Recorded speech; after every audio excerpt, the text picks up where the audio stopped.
Hola a todos, bienvenidos a nuestro video de matemáticasyfísica.com. Hoy vamos a ver lo que tiene que ver con las gráficas de estadística, la segunda parte. Previamente ya habíamos definido lo que eran las gráficas estadísticas, que son representaciones visuales de datos numéricos que permiten resumir, analizar y comunicar información de manera efectiva. Las gráficas estadísticas son herramientas poderosas para resumir y comunicar información de manera clara y efectiva, lo que facilita la comprensión y la toma de decisiones basadas en datos. En nuestro anterior video de gráficas estadísticas, en la parte 1, ya habíamos hablado sobre lo que son las gráficas de barras y gráficas de columnas, las gráficas circulares o de pastel y los gráficos de dispersión. En esta ocasión vamos a hablar sobre lo que son los histogramas y polígonos de frecuencia, los diagramas de cajas o box plots, los gráficos de puntos y líneas y los pictogramas. Ese va a ser en este video nuestro análisis de estudio. Solo decirles que les invito a ver el video anterior de gráficas y estadísticas parte 1, en donde analizamos cada una de estas gráficas. Entonces veamos lo que son los tipos de gráficas estadísticas.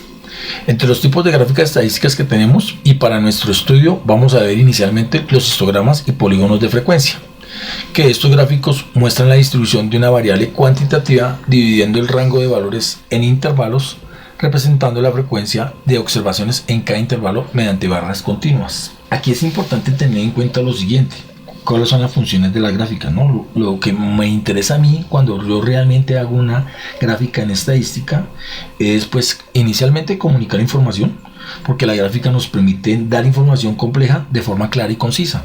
Adicional a eso, también nos permite resumir datos. Las gráficas condensan una gran cantidad de datos en un espacio reducido. Otra función importante de las gráficas es identificar las tendencias. Las gráficas permiten observar tendencias y cambios en los datos. También nos permite comparar variables de una forma rápida y sencilla. Y otra función de las gráficas está relacionada con la toma de decisiones, porque estas nos permiten andar informados al proporcionarnos una visión clara de los datos.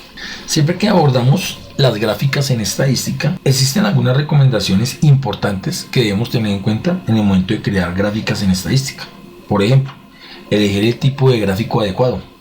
Es importante porque elegir ese tipo de gráfico nos va a permitir mejorar el tipo de datos que nosotros queramos representar.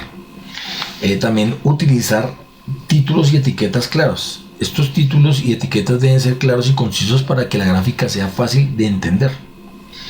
Debemos, en lo posible, utilizar colores de forma efectiva. Los colores se pueden usar para resaltar información importante, pero la recomendación es que tampoco se mezclen muchos colores, ni tampoco muy llamativos. Lo ideal es mantener una gráfica simple. Esta gráfica simple debe ser fácil de leer. No se debe sobrecargar la gráfica con demasiada información. En resumen, las gráficas en estadística son herramientas poderosas que nos van a permitir visualizar y comprender información compleja de forma rápida y sencilla. Ahora, como el tema que estamos tratando está relacionado con los histogramas y polígonos de frecuencia, vamos a ver el siguiente ejemplo: la distribución de alturas de jugadores de baloncesto. Los datos que nos dan son los siguientes. Esta altura son de 27 jugadores de baloncesto profesional y nos las dan en centímetros. Son los que aparecen aquí en pantalla: 198, 201, 210, etcétera, hasta 211. Son diferentes datos que se nos da el problema, y lo que inicialmente debemos hacer es ordenarlos de menor a mayor. Aquí hacemos la representación de que ordenamos los datos que nos dan acerca de las alturas de los jugadores. Pero para confirmar de que esto es cierto, veamos aquí en la gráfica si cuántos 195 hay. Solo hay uno, entonces aquí está señalado. 196 hay 2 jugadores, y de la misma forma, para no demorarnos aquí dando la información, pues analizamos cada uno de los datos para sacar estas variables y nos encontramos con este resultado. Ahora, ¿qué vamos a hacer? Pues vamos simplemente a representar estos datos en una tabla de frecuencia. Entonces tenemos que de 195 a 198, que es un intervalo, encontramos las alturas de 6 jugadores de baloncesto que se encuentran aquí en los datos presentados. Si observamos y analizamos para cada uno de estos jugadores de 199 a 202, pues vamos a encontrar 4 jugadores que tienen esta altura en centímetros, y así sucesivamente con cada una de estas alturas. De 203 a 206, 4 jugadores. De 207 a 210, 6 jugadores. De 211 a 214, 6 jugadores, y solo hay un jugador que supera los 215 a 218 centímetros. Lo que hicimos acá fue simplemente pasar la información de estos datos en intervalos para en el momento de hacer la gráfica poderlo hacer de una manera mucho más pequeña y más comprensible con los datos que aquí tenemos suministrados. Veamos la forma como podemos representar gráficamente nuestro histograma. Si observamos acá, estos tipos de gráficos nos muestran la distribución de una variable cuantitativa, en este caso la altura de los jugadores de baloncesto, la cual la dividimos en un rango de valores que normalmente nosotros identificamos como un intervalo. Este rango de valores pues debemos identificar de acuerdo a la cantidad de datos que tengamos, cuál sería como el valor mínimo que me puede permitir en un momento determinado manejar una buena distribución de frecuencia. En este caso el intervalo que yo tomé fue de 3 puntos, de 195 a 198, de 199 a 202, así sucesivamente hasta 218, para identificar cada una de las alturas de los jugadores y poderlo representar en un gráfico, como lo observamos aquí en la pantalla. Si observamos bien, aquí encontramos los gráficos sobre el eje X y definimos las alturas de los jugadores, mientras sobre el eje Y lo que hicimos fue la cantidad de jugadores que participaron, que viene siendo nuestra frecuencia absoluta, que encontramos o identificamos de acuerdo a sus alturas. Encontramos acá que para la altura de los jugadores que se encuentran en el rango o en el intervalo de 195 a 198 centímetros, encontramos 6 jugadores. Si lo vemos gráficamente, esa es la representación que nos presenta. Para cada uno de estos jugadores nos da la representación en esta barra, y a esto es lo que nosotros llamamos un histograma, una representación gráfica a través de barras, donde nos permite en un momento determinado observar a través de este histograma la información proporcionada de la distribución de las alturas de los jugadores de baloncesto de una manera muy sencilla, de tal forma que lo podemos identificar con solo observarlo. Si nosotros miramos el rango de jugadores que tienen de 215 a 218 centímetros, vamos a encontrar que solo vemos uno, y si lo observamos en la tabla, comprobamos y verificamos esta información que aparece aquí en este gráfico. En resumen, podríamos decir que estos histogramas lo que nos permiten es ver de una manera amena o sencilla, de una forma gráfica, la información de datos de una distribución de cualquier tema, no importa el tema, que podamos en un momento determinado interpretar a través de estas gráficas. Veamos por acá otros conceptos importantes en los histogramas. Que uno de los datos importantes es la marca de clase, que es un valor representativo que se utiliza para identificar o etiquetar el centro de un intervalo de clase en un histograma o en la construcción de otros gráficos de frecuencia. Esta marca de clase es comúnmente utilizada en la representación de datos agrupados en intervalos. Así como nos aparece aquí en el gráfico, lo que nosotros normalmente llamamos como marca de clase viene siendo como la semisuma o el promedio de las sumas de los intervalos que tenemos asignados en nuestra tabla de frecuencias. La marca de clase viene siendo esa semisuma en cada uno de estos intervalos. O sea, el promedio de 195 más 198, la suma de los dos dividido 2 nos da nuestra marca de clase. Para cada uno de estos intervalos encontramos sus diferentes marcas de clase, que vendrían a ser los puntos intermedios que aparecen acá, ¿sí? Los puntos intermedios en cada uno de estos intervalos de estos gráficos de barras presentados en este histograma. A eso hace referencia nuestra marca de clase. Esta marca de clase nos va a permitir más adelante poder identificar de pronto el punto de conexión para lo que nosotros llamamos los polígonos de frecuencia. Ya lo veremos ahorita. Sin embargo, también podemos observar que en estas tablas o en estos histogramas, otra forma de representar los histogramas dándonos información es cuando nos aparece en cada una de estas barras un número arriba que hace referencia a la cantidad, en este caso, de jugadores que corresponden a estas alturas. Podríamos decir que para los jugadores de baloncesto que se encuentran en el rango de alturas de 195 a 198 centímetros, existen 6. Para los que se encuentran de 199 a 202, existen 4. De 203 a 206, existen 4. De 207 a 210, hay 6 jugadores. De 211 a 214 hay 6 jugadores que tienen esta altura, y jugadores que tienen una altura superior a 215 a 218 centímetros hay un jugador. De esta manera podemos ver de una forma sencilla la representación de los datos, donde indirectamente con este número nos dan de una vez la información relacionada en cada una de estas barras. Observemos lo siguiente. Aquí, cuando hicimos la gráfica sobre el eje que normalmente nosotros llamamos el eje X, lo que hicimos fue definir las alturas de los jugadores, y sobre el eje Y definimos la cantidad de jugadores que existían, o sea, lo que nosotros llamamos aquí la frecuencia. Si observamos bien, del 0 al 195 dejamos una distancia grande en este histograma. Las distancias en los histogramas pueden ser incluso más reducidas, no necesité dejar tanta distancia, pero lo hice como por definir que empezaba un número bastante lejos del 0, las distancias o las alturas de los jugadores, pero pudimos haberlo acercado más. Otra característica importante en los histogramas es que deben de estar pegados, no debe haber separaciones entre cada una de las barras. Una forma visual que hubiéramos podido ver esta representación era simplemente acercar los gráficos un poco más al 0, y también se puede realizar de esta manera, sin que haya necesidad, dejando obviamente un espacio para que sepamos de qué estamos hablando, ¿no? Por lo general es recomendable dejar un pequeño espacio que sabe que arrancamos, y aunque las medidas aparecen de 195 a 198, podemos representarlo de esta manera. Veamos por acá a qué hace referencia el polígono de frecuencia. Como hablamos, un polígono de frecuencia es un tipo de gráfico utilizado en estadística para representar la distribución de frecuencias de un conjunto de datos. ¿En qué consiste? Consiste en trazar puntos en un plano cartesiano conectados por líneas rectas, donde el eje horizontal representa los valores de las variables y el eje vertical representa las frecuencias o conteos correspondientes a estos valores. Por lo general, cuando hablamos del polígono de frecuencia, lo que hacemos es que encontramos la marca de clase en cada uno de estos polígonos, y a través de esas marcas de clase, en la parte superior del polígono empezamos a trazar una línea que va hasta la marca de clase en cada una de estas barras que nos representa el polígono. Si observamos, vamos desde la mitad de la marca de clase hasta la siguiente mitad de la otra marca de clase de la columna de esta barra que me representa el histograma de frecuencia. De aquí a aquí iría hasta la mitad, hasta nuestra marca de clase, y de aquí iría nuestra marca de clase. El polígono por lo general arranca desde nuestro primer punto de marca de clase, en este caso de los 196.5 centímetros, que es el promedio de los jugadores de baloncesto que se encuentran en un rango de 195 a 198 centímetros. Y desde ahí arranca llegando a cada una de las marcas de clase de cada una de estas barras que se encuentran en nuestro histograma. Esta línea que acabamos de graficar acá es lo que nos representa nuestro polígono de frecuencia. ¿Qué características podríamos hablar de un polígono de frecuencia?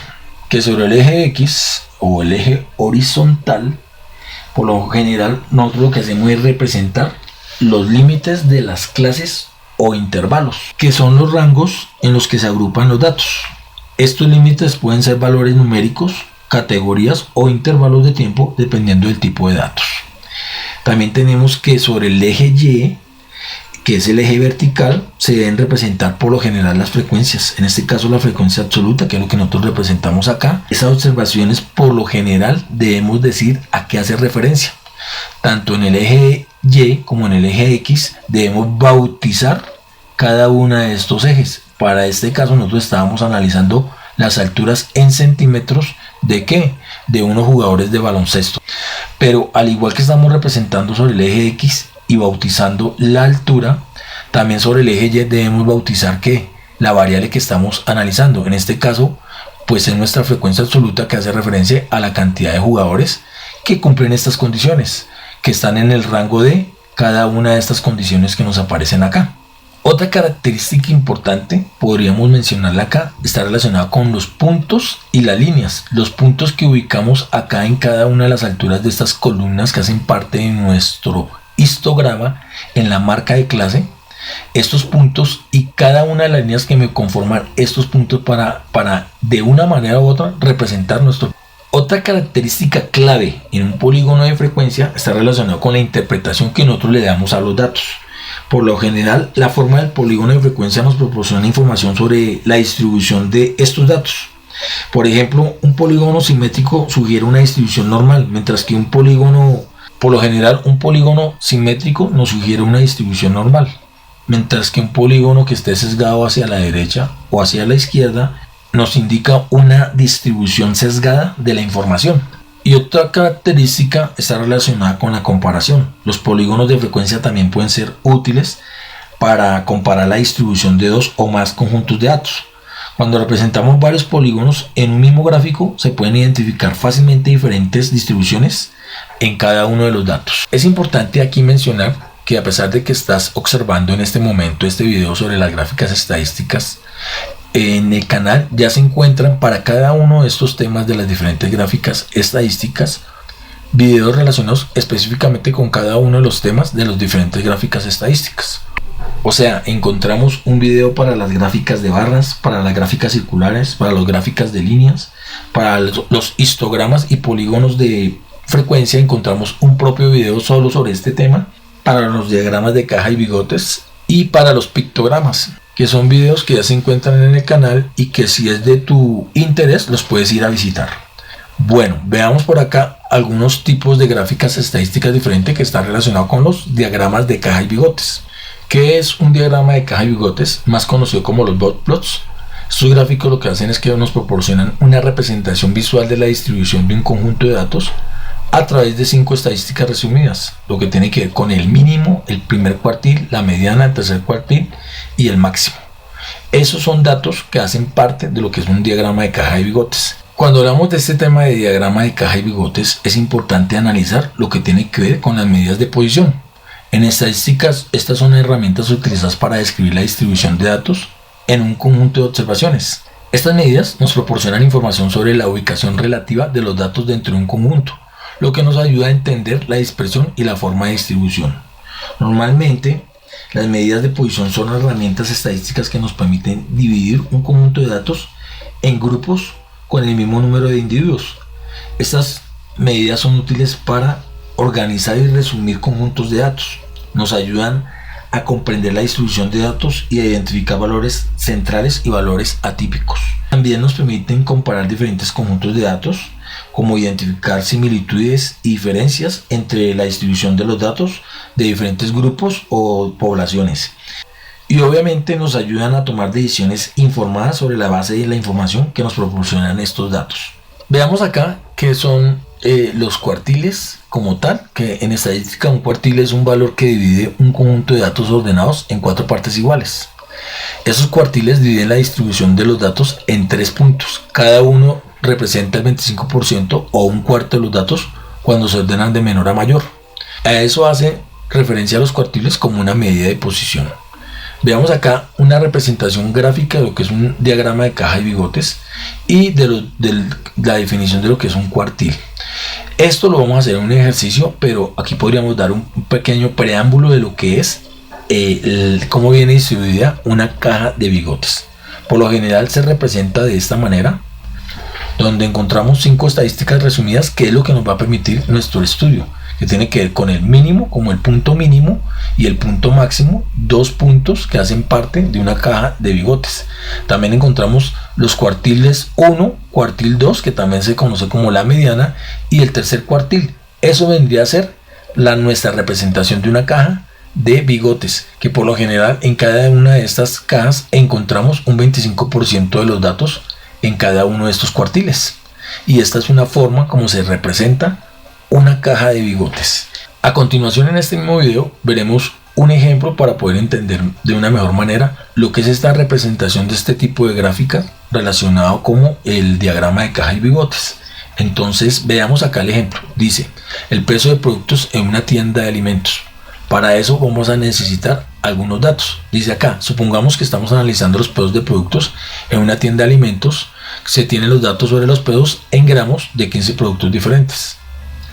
Aquí en esta información me están dando para 15 productos los diferentes pesos en gramos, de acuerdo a lo que me dice el enunciado.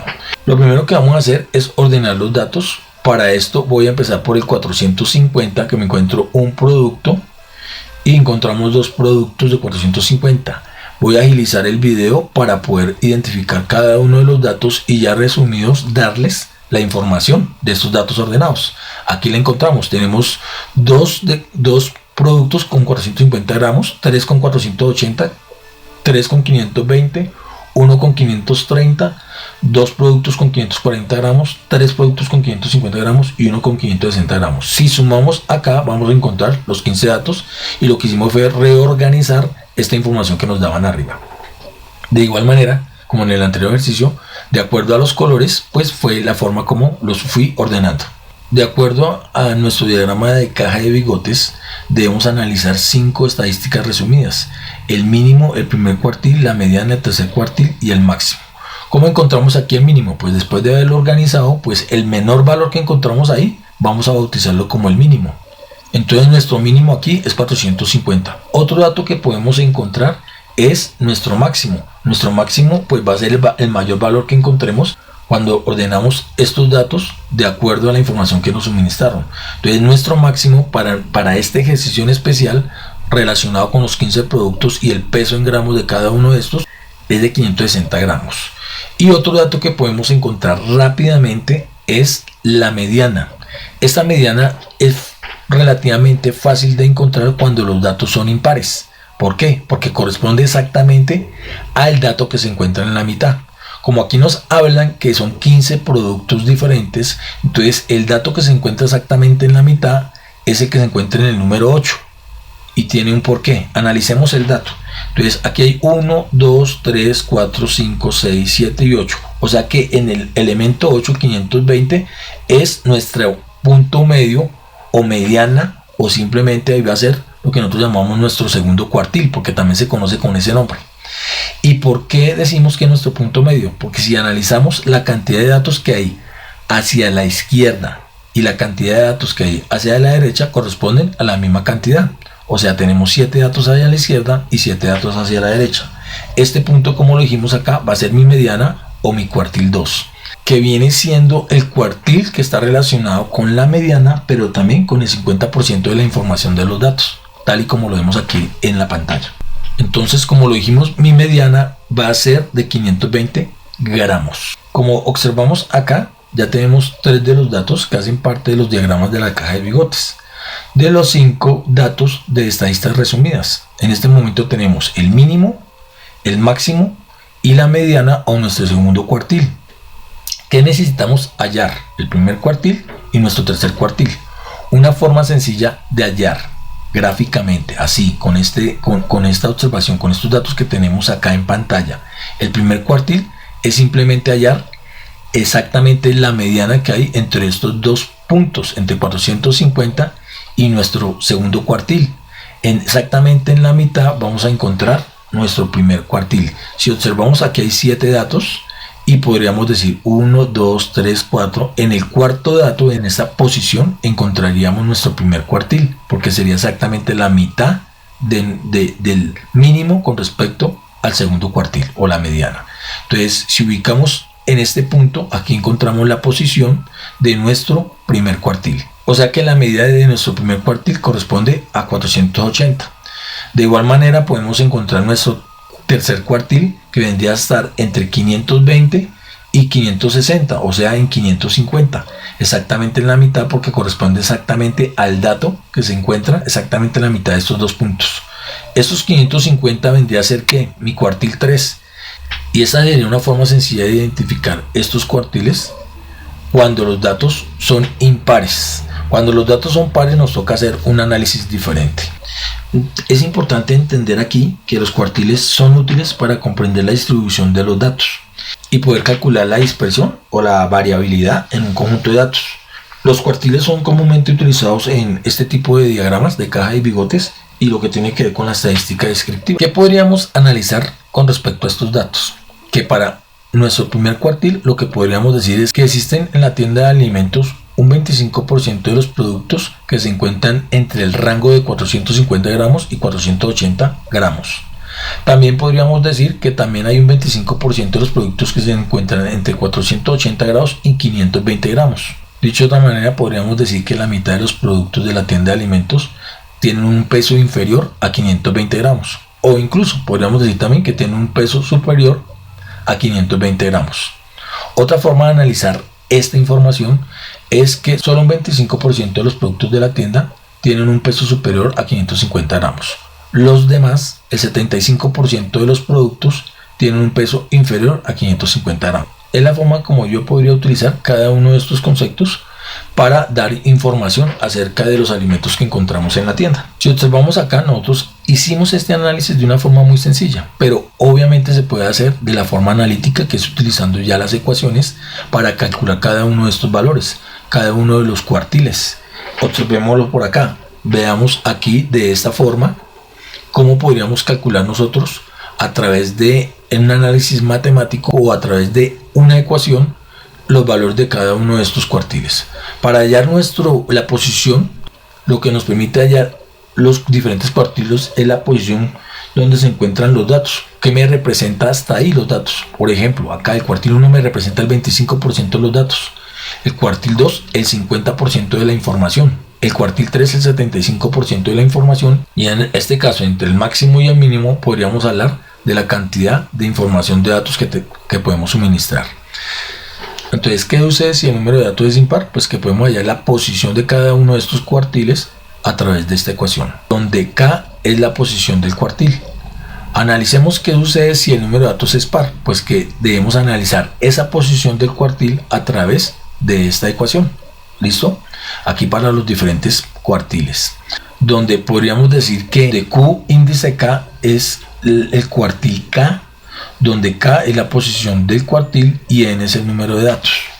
Para poder hallar esa información tenemos que, para hallar nuestro cuartil 1, ¿a qué equivaldría? Pues K es la posición del cuartil, en este caso es el cuartil 1, y equivaldría a 15 más 1 sobre 4.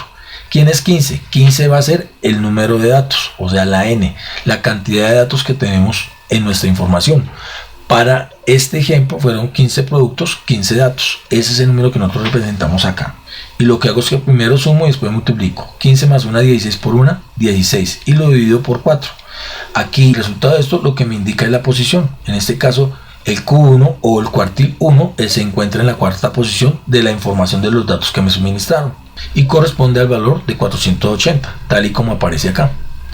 De igual manera lo podemos hacer para los diferentes cuartiles. Entonces si hallamos el cuartil 2, ¿a qué equivale?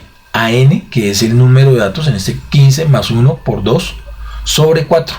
En ese caso sería 15 más 1, 16 por 2, 32. Dividido 4, me voy a encontrar que el cuartil 2 se encuentra en nuestra posición 8, tal y como aparece acá, correspondiente a un valor de 520 gramos. Eso es nuestro cuartil 2. De igual manera puedo hallar el cuartil 3, simplemente utilizo la misma ecuación, pero ya vamos a hablar del cuartil 3. En vez de K, K es la posición del cuartil, en este caso el cuartil 3, sumo 15 más 1, 16 por 3, eso me da 48, y 48 lo divido entre 4, eso me da exactamente que es la posición 12. Y si sumamos acá 4, 5, 6, 7, 8, 9, 10, 11, 12, ahí queda exactamente mi cuartil 3, correspondiente a un valor de 550. Esa sería la forma como nosotros podemos hallar matemáticamente cada uno de estos cuartiles. ¿Listo? A través de esta ecuación. ¿Qué sucede si la posición es par? Pues obviamente nos va a cambiar las condiciones para hallar la posición de los diferentes cuartiles. Como lo dijimos previamente, ya en el canal encontramos un video sobre el diagrama de caja y bigotes, donde vamos a analizar ejercicios para la posición de los datos cuando es impar y cuando es par. Entonces la invitación es para que vayamos y visitemos dicho video. Por ahora veamos cómo podemos representar gráficamente este diagrama de caja y bigotes. El ejemplo más fácil es, después de tener los datos de esta manera ordenados, de haber identificado los cuartiles, lo que yo puedo hacer es una recta numérica donde voy a identificar cada uno de estos datos. Los voy a ubicar en nuestra recta numérica. Después de haber ubicado cada uno de los datos que me presenta esta situación, lo que yo voy a identificar en estos datos, sobre los datos, son los valores que me representan que el mínimo, el máximo, la media o el segundo cuartil, el cuartil 1 y el cuartil 3. Lo voy a representar acá. Entonces, primero ubiquemos nuestro mínimo. Vendría a ser la ubicación de nuestro mínimo. Y vamos a ubicar de la misma manera nuestro máximo. Tenemos ya la ubicación de estos dos primeros datos. Como les dije, una forma sencilla es haciendo una recta numérica y ubicando cada una de estas cantidades. Si vamos a hacer esta recta numérica, es importante tener en cuenta que la distancia entre cada punto debe ser la misma, ¿no? Debe ser la misma. Si yo digo que de 450 a 460 hay 3 cuadritos, pues de 460 a 470, que también hay una diferencia de 10 unidades, debe haber también 3 cuadros. Y así sucesivamente hasta 560, que son los datos que vamos a ubicar. Entonces, para nuestro ejemplo, cada 3 cuadritos ubicamos 10 unidades desde 450 hasta 560. A continuación, ¿qué vamos a hacer? Vamos a ubicar en cada uno de nuestros cuartiles una especie como de línea horizontal muy pequeña que nos va a representar lo que es la caja. Este va a ser nuestro cuartil 1. Para nuestro cuartil 2 o nuestra mediana ubicamos también esa línea, y para nuestro cuartil 3, que se encuentra ubicado en el punto 550, también ubicamos esa línea. Ahí van a ubicados nuestros 3 cuartiles. Una vez hecho esto, vamos a completar esta línea del mínimo como si fuera hasta el máximo, como si fuera en línea recta, pero aquí donde separamos estas cajitas, lo que vamos a completar son las cajas para observar nuestra gráfica de caja y bigotes. Esta gráfica de caja y bigotes, que es la forma de representarla, es de esta manera, nos da mucha información, ¿sí? Nos brinda mucha información. Una de las informaciones que nos brinda inicialmente es que para cada uno de estos espacios nos corresponde un 25% de los datos, tal y como ya anteriormente lo hemos mencionado. Podríamos decir que el 25% de los productos pesan menos de 480 gramos. También podríamos decir que entre 480 gramos y 520 gramos tenemos un 25% de los productos. También podríamos decir que tenemos un 25% de los productos que se encuentran entre 520 y 550 gramos. O dicho de otra manera, que el 75% de los productos pesan menos de 550 gramos.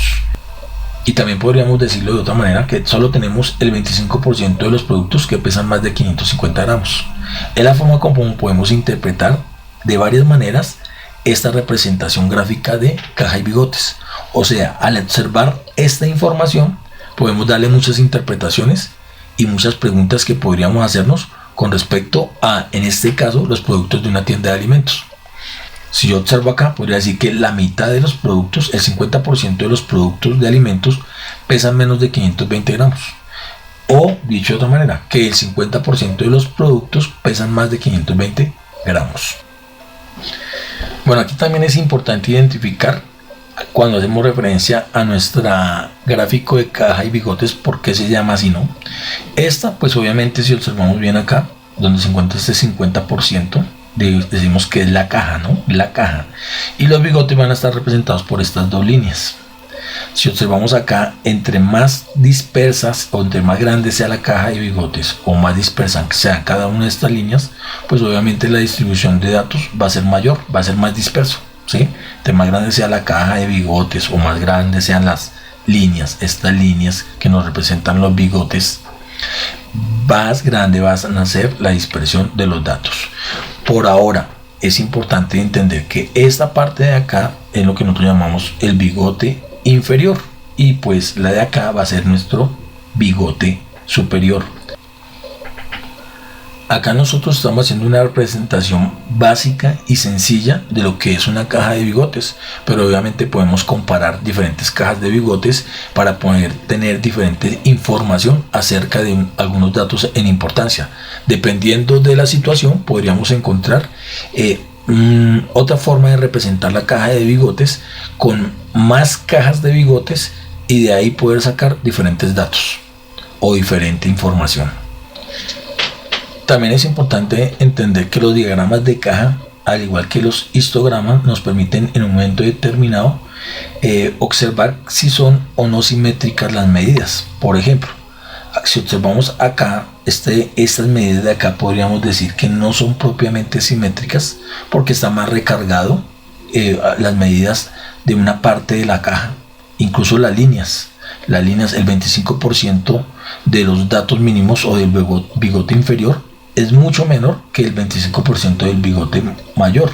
Lo mismo podríamos decir del segundo cuartil o la mediana. La información que encontramos en la primera parte de ese cuartil, en el primer 50%, es mucho mayor en este primer mitad de información comparada con la segunda mitad.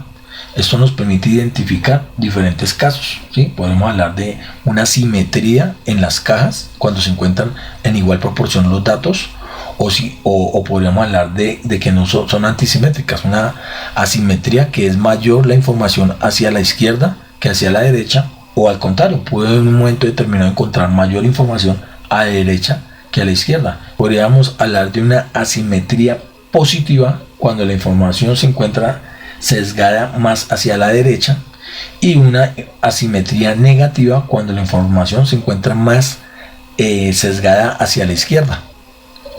Si observamos para la información que tenemos acerca del peso de los productos en una tienda, nosotros observamos en nuestra gráfica de bigotes que está muy sesgado hacia la izquierda, o sea que es una asimetría negativa. ¿Por qué? Porque tanto la caja como el bigote es mucho mayor que lo que encontramos hacia la derecha, o sea la información está más sesgada hacia la izquierda. Y si esto sucede, pues nuestra asimetría en este caso es negativa. Bueno, como observamos acá, pues realmente es muy sencillo. Este ejercicio es básico para esta información que tenemos acá, pero podríamos encontrar otra información adicional en esta caja de bigotes que nos podríamos interpretar. Podríamos identificar cuánto es el valor del rango de la cantidad de productos que encontramos acá, o el recorrido que llamamos también, la cantidad de dónde a dónde, o en cuál es la diferencia en pesos en gramos de cada uno de estos productos. Entonces podríamos simplemente trazar su diferencia y hallar su recorrido, que es simplemente restar el máximo al máximo peso, en este caso los 560 gramos, restarle el mínimo peso, que son los 450 gramos, y ahí encontraríamos el rango de los pesos que encontramos acá. ¿En qué rango se encuentran estos pesos? ¿Qué diferencias de recorrido tienen estos pesos? Sería de 110, digamos, la diferencia del peso menor al peso mayor en cuanto a rangos en kilogramos. Podríamos también analizar lo que es el recorrido intercuartílico, o sea, donde se encuentra la mayor parte de los productos, en este caso en donde encontramos las cajas. Ese recorrido intercuartílico podríamos definirlo restando que al cuartil 3 el cuartil 1, la diferencia de esos dos cuartiles me da este rango. Podríamos decir que es la cantidad en gramos de la mayor parte de los productos que encontramos. Se encuentra entre qué rango, entre el 480 y 550 es donde encontramos la mayor cantidad de los productos relacionados con estos pesos, en este rango o recorrido intercuartílico. También podríamos analizar el rango que hay en este bigote inferior, que sería exactamente la diferencia entre el cuartil 1 y el mínimo, y me permite hallar el rango que se encuentra para este bigote inferior, que sería de 30. Y de la misma manera podría hallar el rango que hay entre el cuartil 1 y la media. Entonces simplemente hago la diferencia y me da a dar que es de 520 a 480, o sea 40 gramos. De igual manera podríamos hallar el rango que hay desde la media hasta el cuartil 3, que su rango sería de 550 menos 520, o sea también de 30 gramos. Y lo mismo podríamos hallar el rango que existe en estos casos de los productos de el cuartil 3 al máximo, cuánto es su rango de diferencia, que en este caso sería de 10. Como les he venido diciendo, en el canal vamos a encontrar un video donde profundizaremos más sobre este tema. Veamos acá otro tipo de gráficas estadísticas, lo que tiene que ver con gráficas de puntos y líneas. Un gráfico de puntos y líneas es una representación gráfica que muestra la evolución de una variable a lo largo del tiempo. Se compone de una serie de puntos unidos por una línea que muestra la tendencia general de los datos. En sí, en un gráfico de líneas, los valores de una variable se representan en el eje vertical sobre el eje Y, mientras que los valores de la otra variable, generalmente cuando hablamos de tiempo o algún tipo de variable independiente, se representan sobre el eje horizontal X. Cada punto en el gráfico representa una observación o medición de ambas variables en un momento específico o en un punto específico de una secuencia.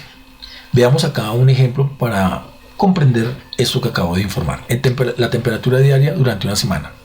Vamos a suponer que queremos representar la temperatura diaria de una ciudad durante una semana. Para tal efecto tenemos los datos que encontramos aquí en esta tabla. Tenemos los diferentes días de la semana y la temperatura que se dio en esa semana. Lo que podemos es ir a representar en cada uno de estos datos en las diferentes variables. Sobre el eje X vamos a identificar los días de la semana, o sea, importante identificar cada uno de los días sobre el eje X. Y ya previamente identificado cada uno de los días sobre el eje Y, vamos a identificar las diferentes temperaturas. Para tal efecto los definimos con algunos valores que pues estén relacionados con los valores que encontramos aquí en la tabla de datos. Si observamos, las distancias que tomé para diferenciar cada uno de los días corresponden exactamente a las mismas distancias. Esto es importante siempre que vayamos a graficar cualquier tema que esté relacionado con dos ejes, ya sean el eje X o el eje Y, o en nuestro caso para este tipo de gráficas estadísticas hablamos en este caso en especial de días de la semana y de las temperaturas que se dieron en cada uno de estos días. Como observamos en la gráfica, yo ubiqué cada 4 puntos la diferencia de 10 grados. ¿Por qué? Porque cuando voy observo en la tabla, pues el mayor valor de los grados corresponde exactamente a 28, un poquito menos de 30. Entonces, para ver de una mejor manera una buena representación de la gráfica, pues es importante identificar cuáles son los datos que voy a ubicar. De esa manera manejo la escala sobre cada uno de los ejes para identificar estos valores. Ahora, pues grafiquemos cada uno de los valores que nos dice la tabla. Ejemplo, aquí el lunes me dice que la temperatura fue de 25 grados centígrados. Entonces nos ubicamos aquí sobre el eje X, donde está el día lunes, y nos ubicamos aquí en la mitad entre 20 y 30, que es el 25, y ahí quedaría ubicado nuestra temperatura del día lunes. De igual manera, para el día martes tenemos una temperatura de 27 grados, quiere decir que es un poquitico más arriba que la del lunes, y la ubicamos por acá. Para el día miércoles es de 28 grados, es como si dividiera esto en grados, 5 grados de aquí para arriba. Entonces día miércoles 28 grados, un poquito más arriba que el día martes. Para el día jueves es 26 grados, un poco más abajo del día martes. Por acá estaría el día jueves. El día viernes 24 grados, 20 grados es acá y 30 grados es acá, exactamente en la mitad, quedaría 25 grados. Un poco más abajo de la mitad quedaría 24 grados para el día viernes. Por aquí nos quedarían los 24 grados. 23 grados sería un poco más abajo de 24 para el día sábado. Y 25 grados nuevamente vuelve a subir, se queda ubicado exactamente en la mitad. Y esta sería mi gráfica en este momento de puntos para nuestros datos con respecto a la temperatura, la variación de la temperatura en una semana. Ahora podemos unir estos puntos a través de líneas, de tal manera que nos va a quedar nuestra gráfica de puntos y líneas, y nos va a permitir identificar el comportamiento de la temperatura en las diferentes semanas. Entonces, como podemos observar, el gráfico sobre el eje X nos representa los días de la semana, mientras sobre el eje Y nos representa la temperatura en grados Celsius. Podemos observar que ubicamos los diferentes puntos para cada día de la semana y unimos con líneas cada uno de estos puntos. Lo que podemos concluir es que nuestro gráfico resultante de líneas muestra cómo cambia la temperatura durante los diferentes días de la semana, lo que nos permite visualizar diferentes patrones como los cambios de temperatura entre días y la tendencia general a lo largo de la semana de la temperatura. Esta sería una forma como podemos nosotros representar los gráficos de puntos y líneas. Veamos por acá otro ejemplo y analizamos la situación de otra manera. Supongamos que queremos representar el crecimiento de una planta durante un semestre. Entonces tenemos aquí la información de cuánto ha crecido la planta en centímetros durante 6 meses. Cada mes cuánto era lo que medía la planta.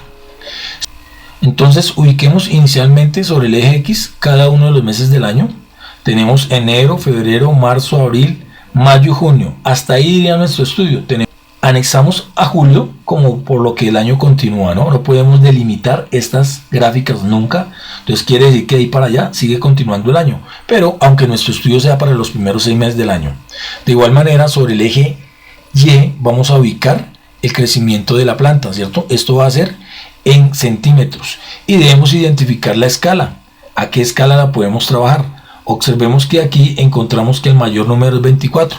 Entonces lo que yo puedo hacer es que cada una de estas unidades corresponda exactamente a 8 unidades. 8, 16, 24, que es el mayor número que llega, e incluso continúa en caso de que necesitáramos un dato superior. Ahora vamos a ubicar de igual manera cada uno de estos datos. Para el mes de enero, el punto que ubicamos es que la planta en el mes de enero tenía 8 centímetros. y vamos a analizar ese comportamiento que ha tenido en los siguientes 5 meses. En el mes de febrero la planta creció 3 centímetros. En el mes de marzo también creció otros 3 centímetros, queda ubicada en 14 centímetros. En el mes de abril también la planta tuvo su mismo crecimiento de 3 centímetros. En el mes de mayo el crecimiento fue de 4 centímetros y en el mes de junio fue de 24 centímetros.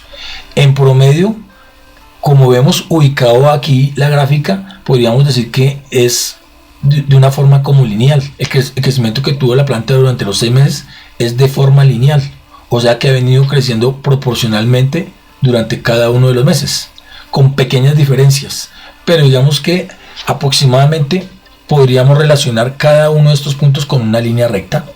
Entonces esta sería otra forma de representar nuestra gráfica de puntos y líneas.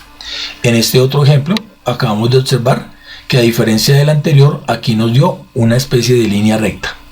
Ahora veamos acá el otro tipo de gráfica estadística que encontramos o que vamos a estudiar, que está relacionado con los pictogramas.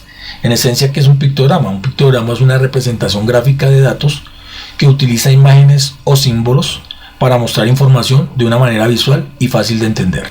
Podríamos también decir que cada imagen o símbolo en un pictograma representa una cantidad específica de datos, como una cantidad, un porcentaje o una relación. Realmente los pictogramas son una forma efectiva de comunicar información de manera visual, especialmente para audiencias que pueden tener dificultades para interpretar datos numéricos o tablas. Los pictogramas son comúnmente utilizados en presentaciones, informes y materiales educativos para hacer que la información sea más accesible y atractiva.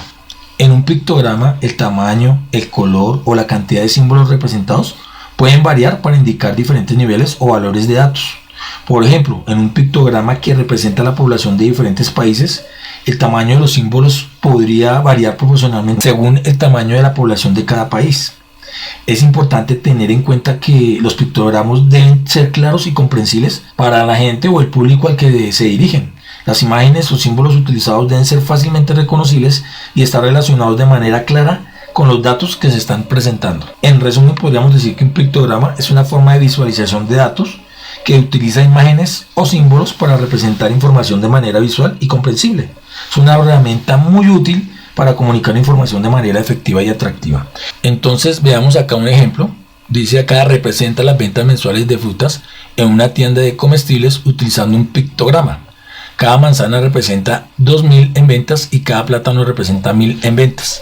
Entonces, si observamos el gráfico, vamos a encontrar lo siguiente. Tenemos que analizar para 3 meses diferentes las ventas mensuales en cada mes. Lo que sabemos es que 3 plátanos me representan una cifra de 1000 pesos, mientras una manzana me representa 2000. Entonces debemos analizar las ventas mensuales y son las siguientes. En el mes de enero fueron 8000. Entonces, una forma de representar esos 8000 a través de los pictogramas es utilizando la información que tenemos acá para completar el valor asignado acá, que es de 8000. Podríamos utilizar, en este caso, como lo vamos a hacer acá, 4 manzanas, porque cada manzana me representa 2000, quiere decir que son 8000 pesos en ventas durante el mes de enero. Si hacemos el mismo análisis para el mes de febrero, tenemos unas ventas de 6000. Podemos utilizar lo mismo, o 3 manzanas o una combinación de 2 manzanas más 2 plátanos. Una combinación de 2 manzanas más 2 grupos de 3 plátanos, y eso nos daría también los mismos 6000. Aquí tendría 4000 más 2 grupos de 3 plátanos, cada uno de 1000. Ahí tendríamos los 6000, que me representa las ventas de frutas en el mes de febrero, de acuerdo a como nos lo dice esta situación. Y lo estamos haciendo a través de pictogramas. De igual manera, para el mes de marzo tenemos que las ventas fueron de 9000. Entonces yo puedo recurrir a las mismas, vamos a recurrir a los mismos elementos, a los mismos dibujos para representar esos 9000. Puedo utilizar 3 manzanas que me representan 6000 y también 3 grupos de plátanos, cada uno de 1000, para un total de 9000 pesos en ventas durante el mes de marzo. Esta sería una forma muy sencilla y visual, bastante agradable, para darnos una información acerca de las ventas mensuales que hubo en una tienda durante los primeros 3 meses del año. Este tipo de representaciones es lo que nosotros llamamos un pictograma. De igual manera, como lo hemos dicho anteriormente en este mismo video, La invitación es para que observemos los diferentes temas de los tipos de gráficas estadísticas, que para cada uno ya hay un video en el canal. Bueno, me queda nada más que invitarlos al próximo video, que está relacionado con las medidas de tendencia central, y como siempre acá les dejo unos ejercicios por si decides desarrollarlos relacionados con este tema que acabamos de observar. Y no siendo más, les agradezco por estar aquí en el canal y nos veremos en una próxima ocasión. Muchas, pero muchas gracias.